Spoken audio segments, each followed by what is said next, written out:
नमस्कार दोस्तों, इस वीडियो में हम उन पावरफुल और यूनिक डिजाइन वाले फाइटर जेट्स के बारे में जानेंगे जो प्रोटोटाइप स्टेज तक पहुंचे, यूजर ट्रायल्स में जिन्होंने सारे पैरामीटर्स को पूरा किया लेकिन फिर भी किस्मत ने इनका साथ नहीं दिया। कभी अमेरिका द्वारा कस्टमर्स को अपनी तरफ कर लेने की वजह से, तो कभी फंड्स की कमी से या पावरफुल डिफेंस रिलेशंस की वजह से इन फाइटर जेट्स को अपने ही देश से धोखा मिला है। ये सारी डिटेल्स जानेंगे इस वीडियो में। नमस्कार दोस्तों, मेरा नाम है अमित और मैं स्वागत करता हूं आपका अमित अपडेट्स चैनल पर। तो चलिए दोस्तों शुरू करते हैं।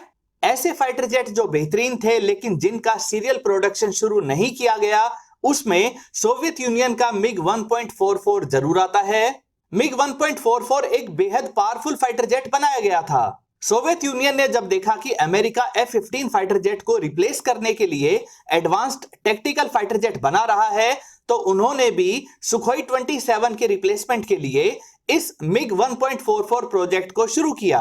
अमेरिका ने एडवांस टैक्टिकल फाइटर जेट के रूप में F-22 रैप्टर बना लिया, तो इसके जवाब में सोवियत यूनियन ने जो मिग 1.44 बनाया वो तो काफी सारे पैरामीटर्स पर F-22 रैप्टर से भी आगे निकल गया। जहां F-22 रैप्टर इंटरनल फ्यूल पर 3000 किलोमीटर की रेंज रखता है, तो वहीं मिग 1.44 4000 किलोमीटर दूर तक उड़ सकता था। इसके इंजन भी ज्यादा पावरफुल रखे गए। F-22 रैप्टर के दो इंजन कुल मिलाकर 312 किलो न्यूटन की थ्रस्ट को जनरेट करते हैं, तो वहीं मिग 1.44 का हर एक लुइका AL-41F इंजन 177 किलो न्यूटन की थ्रस्ट को जनरेट करता है। यानी दोनों इंजन्स की टोटल थ्रस्ट 354 किलो न्यूटन है। यह स्पीड में भी अमेरिकी F-22 रैप्टर से आगे है और यह मैक 2.35 की स्पीड भी हासिल कर सकता है। इसमें N014 पीसा रडार लगाया गया था जो दुश्मन के फाइटर जेट को 420 किलोमीटर दूर से ट्रैक कर लेता था। इसके लिए और ज्यादा रेंज का AESA रडार भी तैयार किया जा रहा था। मिग 1.44 जबरदस्त मैन्यूवर्स करने के लिए बनाया गया था। इसके लिए इसमें कनार्ड विंग्स के साथ साथ 3D थ्रस्ट वेक्टरिंग कैपेबिलिटीज भी इंटीग्रेट की गई थी। इसे हल्का और कम रडार क्रॉस सेक्शन वाला बनाने के लिए इसका 30% एयरफ्रेम कंपोजिट मटेरियल से बनाया गया था। इस पर स्टेल्थ के लिए ना सिर्फ रडार वेव्स एब्जॉर्बिंग मटेरियल की कोटिंग लगाई गई है, बल्कि इसे प्लाज्मा स्टेल्थ शील्ड की प्रोटेक्शन भी दी गई थी। इसका हीट सिग्नेचर भी काफी कंट्रोल रखा गया। साथ ही दुश्मन के स्टेल्थी फाइटर जेट को ट्रैक करने के लिए वेरी लॉन्ग रेंज का IRST सिस्टम भी इसमें लगाया गया था। मॉडर्न फीचर्स जैसे डिजिटल कॉकपिट और हेलमेट माउंटेड डिस्प्ले भी लगाया गया। F-22 रैप्टर की तरह सेंसर फ्यूजन भी इसमें है। मिसाइल्स के लिए इंटरनल बे भी मौजूद है। नेवी के लिए इसी जेट का फोल्डेबल विंग वाला वेरिएंट भी बनाया जाना था। यानी कुल मिलाकर यह MiG 1.44 fighter jet F-22 Raptor पर भारी पड़ सकता था। लेकिन जैसे ही इसका सीरियल प्रोडक्शन शुरू होने वाला था, उसी समय सोवियत यूनियन के कई टुकड़े हो गए और अब रशिया के पास इसके सीरियल प्रोडक्शन लायक पैसे ही नहीं बचे थे। इसके प्रोटोटाइप ने सारे ट्रायल्स भी पूरे किए। इसे बाद में मैक्स 2015 एयर शो में भी डिस्प्ले पर रखा गया, लेकिन इसका सीरियल प्रोडक्शन शुरू नहीं हो सका और ये एक्चुअल सिनेरियो में कभी F-22 रैप्टर को टक्कर नहीं दे पाया। इस डिजाइन का फायदा चाइना को मिला और चाइना ने इससे इंस्पिरेशन लेकर अपना J-20 फाइटर जेट बना लिया। दोस्तों, Su-47 बरकुट भी इसी तरह का एक रिवोल्यूशनरी डिजाइन था जिसे इसको बनाने वाले देश ने ज्यादा तवज्जो नहीं दी। रशिया ने Su-47 बरकुट के नाम से एक ऐसा सुपरसोनिक फाइटर जेट बनाया था जो सामने की तरफ मुड़ी हुई यानी फॉरवर्ड स्वेप्ट विंग डिजाइन का था। इसमें ज्यादा मैन्यूवरेबिलिटी के लिए कनार्ड विंग्स को भी लगाया गया था। 1997 में इसकी फर्स्ट फ्लाइट हुई। काफी सारे ट्रायल्स भी हुए। फॉरवर्ड स्वेप्ट विंग्स के कारण इसका एयर ड्रैग भी कम था, इसी कारण इसे अच्छी खासी रेंज मिलती थी। साथ ही अच्छी लिफ्ट भी जनरेट हो रही थी। यह काफी मुश्किल यानी कि हाई एंगल ऑफ अटैक के साथ दुश्मन के फाइटर जेट पर मिसाइल्स को लॉन्च कर सकता था। इसमें दो पावरफुल D30F6 इंजन्स लगाए गए थे जिनसे इसकी टोटल थ्रस्ट 306 किलो न्यूटन तक हो गई थी। यह Su-47 बरकुट 2200 किलोमीटर पर आवर की स्पीड से उड़ सकता था और इसकी रेंज भी 3300 किलोमीटर तक थी। इसे एक 5th जनरेशन के फाइटर जेट के तौर पर तैयार किया गया था।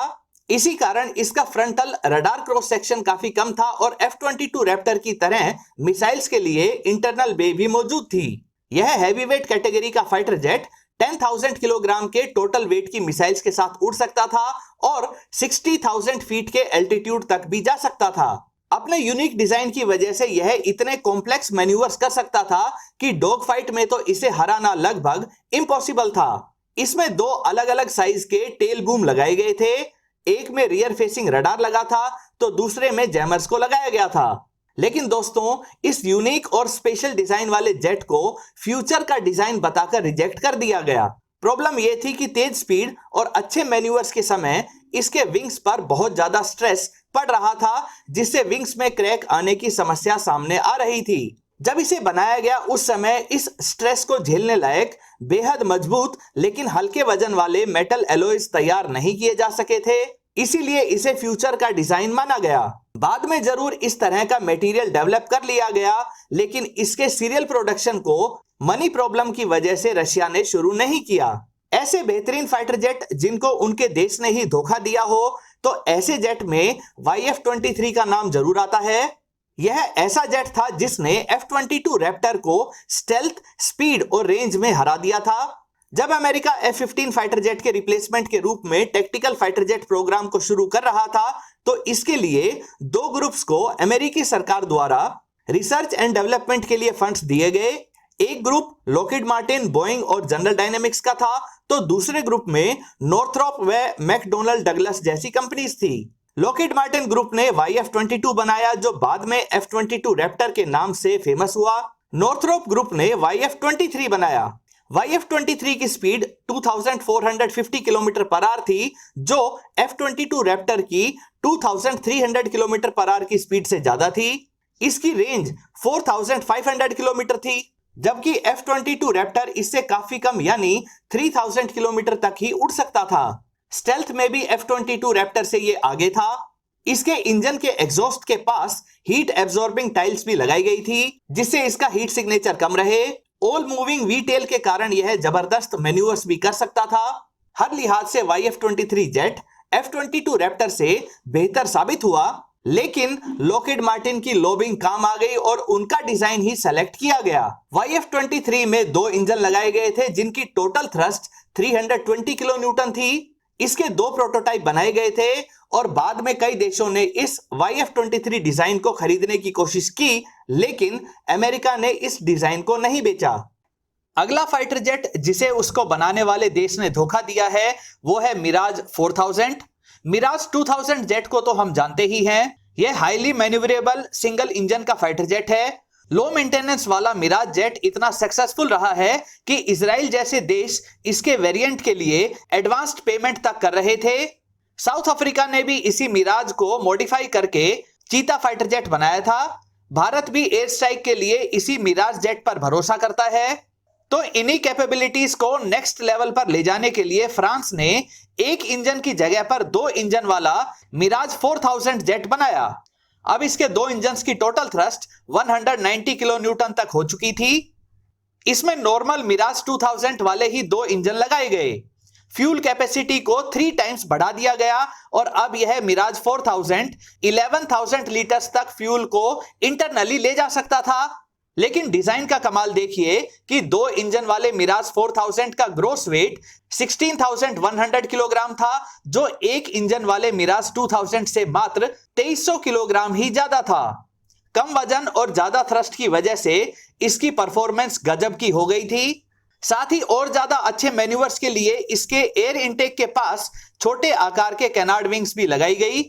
इसकी स्पीड भी काफी ज्यादा थी और यह लगभग 2500 किलोमीटर पर आवर की स्पीड से उड़ सकता था। मिराज 4000 8500 किलोग्राम के टोटल वेट की मिसाइल्स को कैरी कर सकता था, यानी जरूरत पड़ने पर यह बॉम्बर एयरक्राफ्ट का रोल भी निभा सकता था। लॉन्ग रेंज की वजह से यह न्यूक्लियर पेलोड वाली मिसाइल्स को भी कैरी कर सकता था।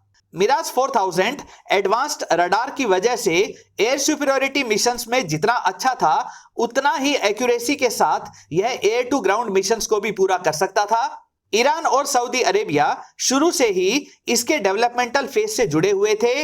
ये दोनों देश इसे खरीदना चाहते थे, लेकिन तभी एंट्री होती है अमेरिका की। अमेरिका दबाव बनाकर ईरान को F-14 जेट बेच देता है और साथ ही साथ सऊदी अरेबिया को F-15 जेट बेच दिए जाते हैं। मिराज 4000 के दोनों कस्टमर्स अब जा चुके थे, कोई खरीदार नहीं बचा था। खुद फ्रांस भी 2 इंजन वाले मिराज 4000 की जगह पर 1 इंजन वाले मिराज 2000 को ही ज्यादा तवज्जो दे रहा था।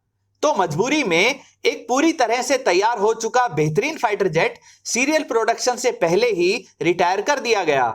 दोस्तों, ऐसी ही कहानी रशिया के F-35 की तरह के वर्टिकल टेक ऑफ और लैंडिंग वाले सुपरसोनिक स्पीड के फाइटर जेट याक 141 की है। याक 141 को रशियन नेवी के कैरियर्स और डिस्ट्रॉयर शिप्स के लिए बनाया गया था।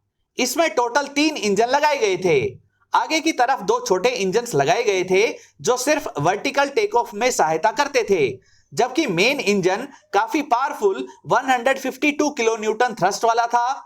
इसके थ्रस्ट वेक्टरिंग नोजल्स F-35 की तरह ही नीचे की तरफ घूम जाते थे, जिससे याक 141 जेट वर्टिकल लैंडिंग या वर्टिकल टेक ऑफ कर पाता था। यह Russian jet 1800 kilometre per hour की स्पीड से उड़ सकता था और इसकी फेरी रेंज 3000 किलोमीटर की थी।